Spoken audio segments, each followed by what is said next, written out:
In this section, we will talk about what we want your audience to think, feel, and do after viewing your video content.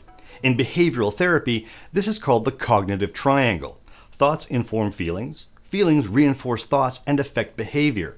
Behavior acts out thoughts and feelings, and the cycle continues. If you've properly identified your target audience, you already understand their thoughts and feelings. As a marketer, you should be speaking directly to them, building trust and showing that you identify with them. Marketing is about changing behavior. So what thoughts and feelings can you identify that will get your audience to act?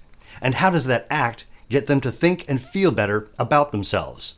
Changing behavioral patterns is hard. Our brains like to repeat the same patterns over and over. It takes a lot of active and consistent effort to disrupt these cycles. The more aligned you are with your target audience, the easier it is to introduce a small change.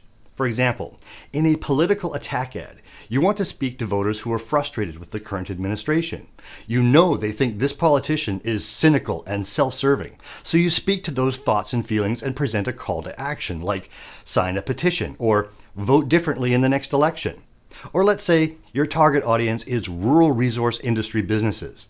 They think the urban central banks don't understand the big swing economic cycles of the region.